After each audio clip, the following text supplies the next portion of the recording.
D-Lo 404 here. I want to say shout out to the LDBC. Shout out to new media. Welcome back to my subscribers and repeat viewers. Welcome to the channel if you're new to the channel. If you haven't subscribed, I ask that you please subscribe to the channel.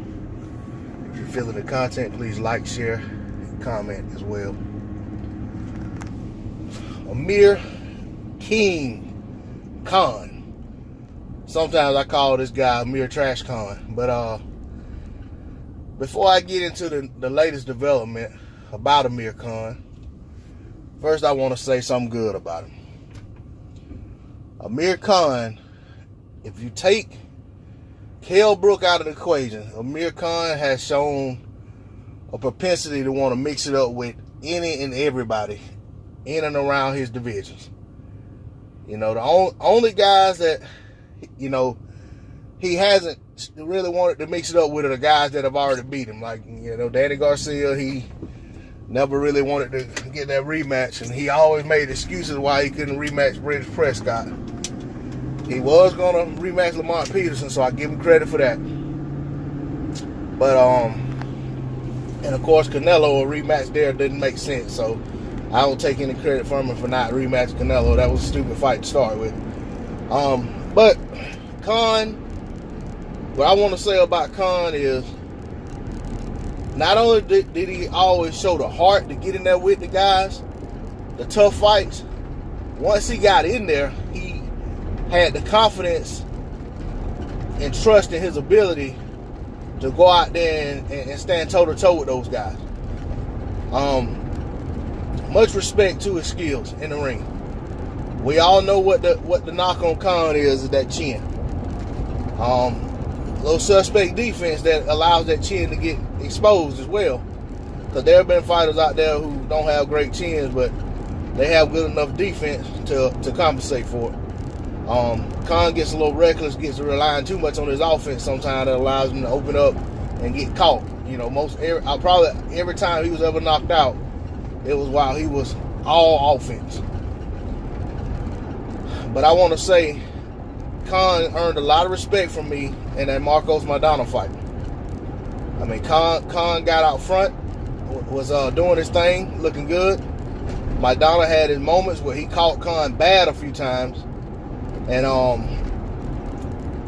Khan weathered the storm. I mean, at one point, Maidana was battering him from pillar to post in the ring, but Khan never would go down. He just stumbled over, kept stumbling around and doing what he had to do to get out of the rounds.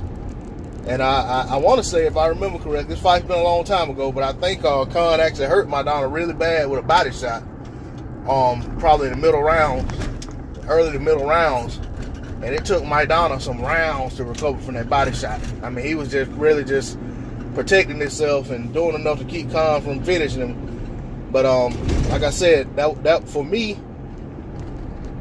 I guess as a fight fan, that was one of my proudest moments for Amir Khan. Now that I've gotten done giving him credit where credit's due, I want to talk about what Khan is making him has already, as everyone knows, well documented. He wasted years of his prime chasing those fights with Manny Pacquiao and Floyd Mayweather, which it looks like now that he's gotten dropped in that Samuel Vargas fight, he's going right back to that same mentality. He kind of back to chasing Pacquiao again, because it's almost as if Khan is afraid to get exposed and lose again, while he thinks that Pacquiao fight is pretty close. So it's like, the hell with fighting anybody else, I want the Pacquiao fight. But I don't know that fight ever happens. I don't think Khan is the player that he thinks he is in the sport of boxing. Biggest fight to be made for Khan is that Kell Brook fight, because of just everything that's built into that fight already.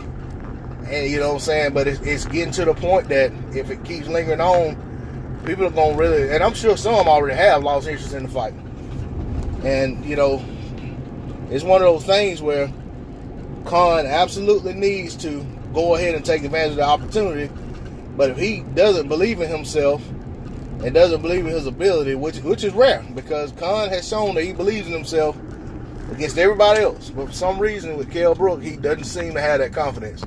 he tries to tries to basically big dog Kell Brook and act as if, he actually says Kell Brook needs him. He don't need Kell Brook and stuff like that. And when fighters start saying that, to me, that's duck speak. When a fighter says, I don't need him, he needs me. That's, to me, that has all the makings of a duck right there. But when it comes to the Pacquiao situation, I just don't think that I just think Pacquiao has better opportunities out there. And I just don't see that unless Eddie Hearn is gonna really open up the checkbook to make that fight happen and blow that DAZN, a large portion of that DAZN budget on trying to make that fight. I just don't see Pacquiao going in that direction, especially considering that Pacquiao is allegedly, reportedly signing with Al Heyman. But, that said, with Khan, I hope for the best. I hope he makes that Kell Brook fight. I hope he gets back active, but I've seen this before. When Khan gets beat or gets hurt, he goes inactive for stretches of time. And I'm hoping that after this Samuel Vargas knockdown, he doesn't decide that he won't sit on the shelf for a whole nother year, because he's not getting any younger. But that's all the boxing side of it. I want to talk about what everyone else is talking about. The mockery Khan makes of himself in his personal life as well.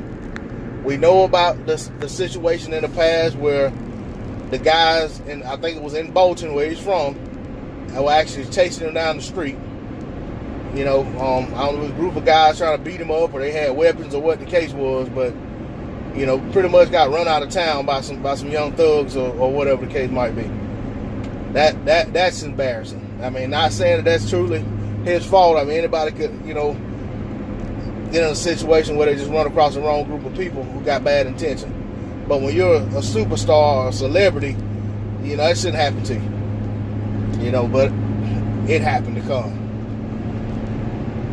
Coming out on social media accusing another boxer of having an affair with your wife, only to have to come back and, basically dispel it and say that you were wrong and apologize to the guy and all of that stuff. I mean, it's the fact that you even thought your wife would be fooling around with somebody, or even especially another boxer.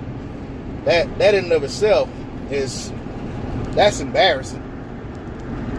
But you got no control of what other people do. If she was doing that, then whether it was Joshua or anybody, that's not on Khan. But the way he came about just putting it out there in the public, I think that was tacky. That was tasteless. And then when he ends up staying with his wife and saying that it wasn't true, it makes him look stupid. So, that's another thing that Khan just basically made a mockery of himself and really made his relationship, his family, it looked bad on his family for him to be out there putting stuff out there like that. And then, coming back with that nonsense, say, oh yeah, it wasn't the case or whatever, just looking like a fool. I mean, Big and Small said it best, is that problem with my wife don't discuss them, So that in and of itself, man, Khan should have took notes. And this last thing, he supposedly is DMing I think it was on Instagram or Twitter or something, he thought was a female. I assume he thought it was a female, maybe not, maybe Khan's into that stuff, but it was supposedly some transgender guy. And he's all in this person's inbox telling him, because if it isn't, that's what it is, it's him telling this guy that his wife is irrelevant, and once again making his wife look bad, making his family look bad. All the while he's trying to make advancements on a dude. And then it's like, man, Khan, how can we take you serious, bro? I mean, goodness. I mean, that just, I mean, it's almost like that's just the latest, like you don't know what's next with Amir Khan. But, that issue right there, I don't know how he's going to recover from that. I mean, you got all kind of guys getting caught out here fooling around with, or having improper communication with these transgender people. But it's like, I mean, man, my goodness, you're supposed to be a superstar boxer, or at least a star. Khan thinks he's a superstar, so I'm gonna say he's a superstar. You're supposed to be a superstar boxer, and you out there putting your wife down to some stranger, trying to get some action, trying to get some conversation, and then got exposed. Man, that is crazy. But that's Amir Khan for you. You know, I'm gonna go ahead and just leave that alone. I'm gonna see how it unfolds. I hope for Khan's sake, all of that is the whole transgender thing with dealing with this transgender guy. I hope that's some kind of. I hope it's some kind of hoax or something, but from all reports, it's not looking good for him. It's looking like this really happened. And I don't, you know what I'm saying? I can see Khan, this thing can spiral out of control for him. You know, it all depends on what his wife wants to do from here. You know, I'm not saying I want to see the guy get divorced. That's his business. That's his wife's business. But I just know he's taking those kind of chances when he's doing stuff like that. You know, and then he's the one out there looking stupid. So, you know what I'm saying? I've been through a divorce, and I know that if you're the one that was out there, you know, doing everything that led to the divorce, the judge ain't gonna look favorable upon you. You know what I'm saying? I know that from having other friends or co-workers and stuff go through similar situations.